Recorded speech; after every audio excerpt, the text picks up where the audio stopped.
Hey everyone, Jack Arend here, Associate Director for the Association of Washington School Principals.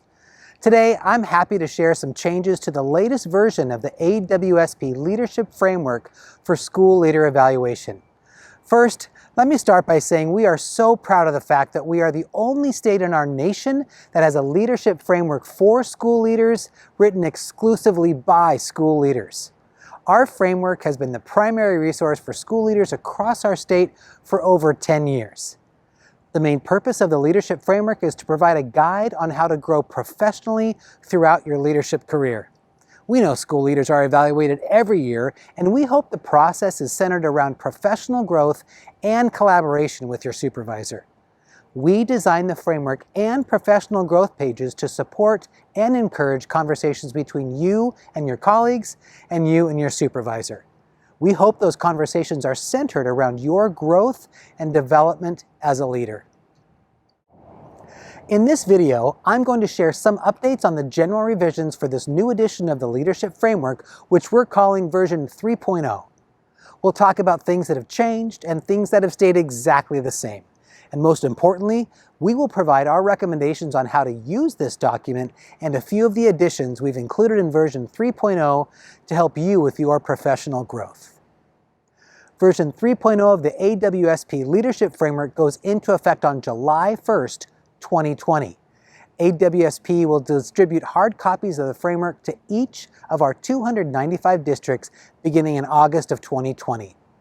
You can always download a PDF version of the framework from the AWSP website. You may want to have a copy with you while we work our way through this video. One very important thing for you to know: this video does not take the place of the required training for all new principal and assistant principal evaluators. Information on these state-required trainings is available on the OSPI website and can be found at the link on the screen.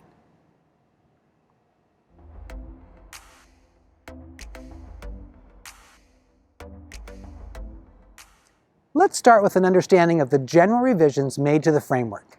Check out page 58 for a complete list of these revisions.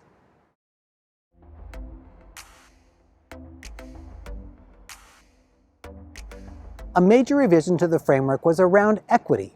In the previous version of the framework, equity was primarily mentioned in Criterion 8, Closing the Gap. As you use version 3.0, you will see that effort was made to reflect a stronger sense of equity throughout the entire framework. You will see language throughout the document and in the rubrics that guide leaders to equitable systems, equitable culture, and equitable processes. At AWSP, we believe if you are not leading for equity, you are simply not leading.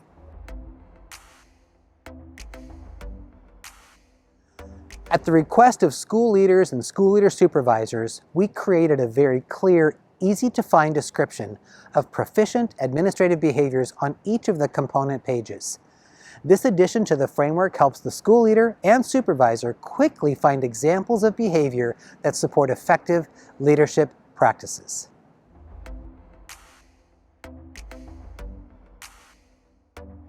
Clear descriptions of all levels of performance from unsatisfactory to distinguished can be found for each component. In the previous version of our framework, moving from unsatisfactory to distinguished was additive, sometimes resulting in 15 to 20 different topics added to an element in order for a school leader to be considered distinguished.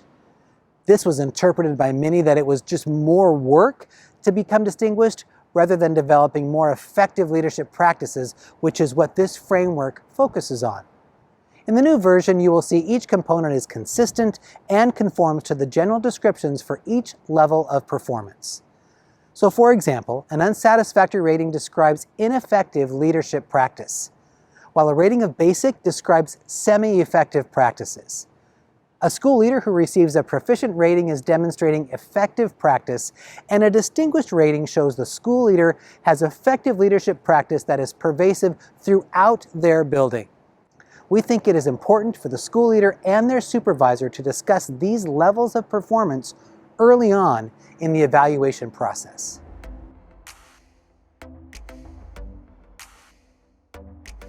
To best use and understand this document, it is important to become familiar with the concepts and terminology found throughout the framework.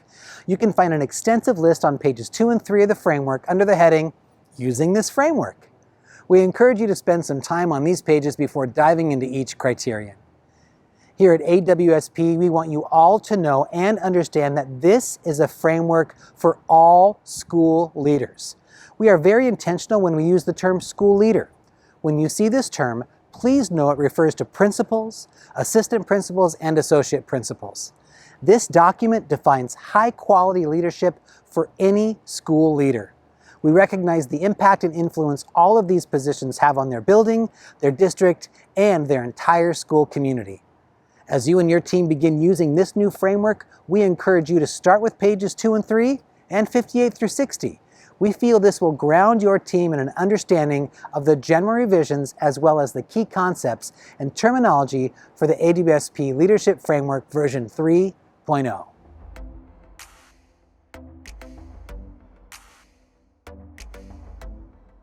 For those of you who have used the AWSP Leadership Framework for years, you might be wondering if anything has stayed the same. Well, while our state now has a refreshed version of the Leadership Framework, it is important to know that the 8 criteria for school leaders has not changed. None of the 8 criteria were changed in this latest revision. These 8 criteria are established in state statute. You can be assured that you are not being asked to learn the intricacies of newly required performance criteria. If you'd like to know more about the statute and how the 8 criteria were originally established, please visit the link on the screen.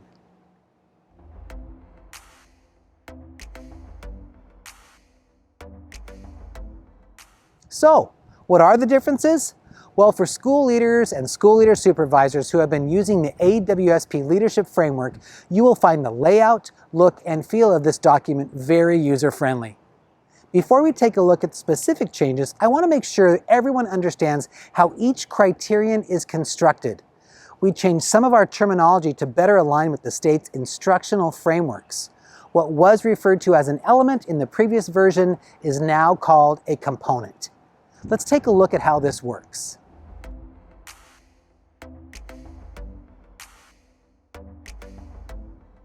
If you are looking at a copy of the framework right now, turn to page 5, Criterion 1. The way each criterion is constructed is as follows. Criterion 1, creating a culture. Now remember, each criterion is mandated by the state. On page 5, you will see the definition of Criterion 1, creating a school culture that promotes the ongoing improvement of teaching and learning for students and staff. The definition of the state-mandated criterion helps the school leader understand the focus of this specific standard.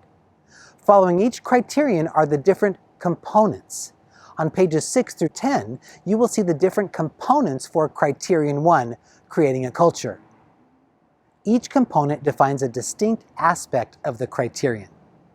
Below each of the components, you will see the elements and their accompanying rubric tables. Each element describes a specific feature of the component. Remember, first the criterion, then the component, then the element. Now, let's take a look at some of the changes. Each component page now has a helpful feature that provides some examples of proficient behaviors specific to this component. This is a great way for school leaders and their supervisors to quickly reference a sample of effective leadership practices. If you're looking at a copy of the framework, turn to page 10, Criterion 1, Component 1.5. You will notice the examples of proficient administrative behaviors call-out box in the top right portion of the page. We hope you use this feature to prompt discussions with your supervisor about your leadership. Over the past 10 years, we have experienced many changes in education. The job of a school leader continues to evolve to meet the needs of students, faculty, and entire school communities. 6 components were added to version 3.0 to support the current education reality and further define various criteria. AWSP strongly recommends leadership teams become familiar with these additions. A list of these added components can be found on page 58 of the framework.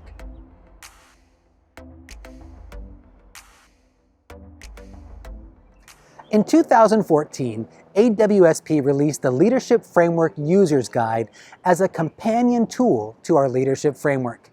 This user's guide provided helpful resources to school leaders and their supervisors on how to have ongoing conversations around professional learning using the leadership framework. The user's guide also provided suggestions on how both school leader and supervisor could prepare for evaluative conversations. While this document was helpful, it was impossible to keep the contents current and relative to the ever-changing job of a building leader.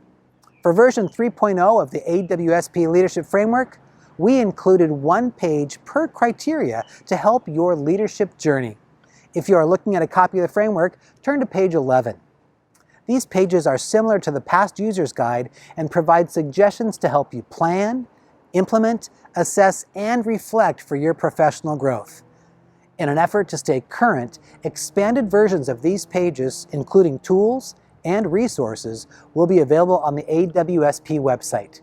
Each criterion will have its own page where we will keep providing resources to help leaders think about and grow the many different areas of your leadership.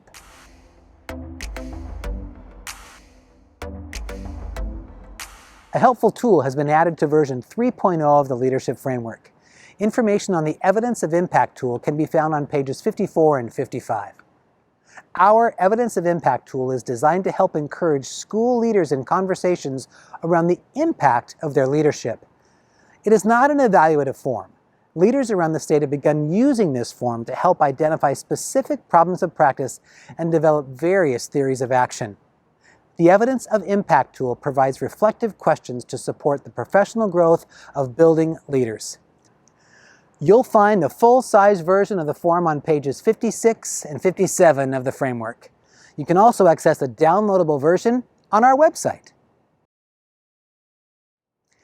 AWSP is thankful to the many school districts and statewide organizations, associations, and committees that provided feedback on the draft of the AWSP Leadership Framework 3.0.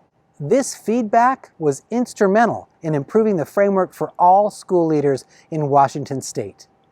We hope the Leadership Framework 3.0 supports you as you continue to fine-tune your leadership skills. AWSP is ready to support you with every aspect of your leadership journey. If you have any questions or need more information, please contact AWSP. As always, thank you for the leadership you provide to your faculty, your students, and your entire school community. Keep up the great work for kids.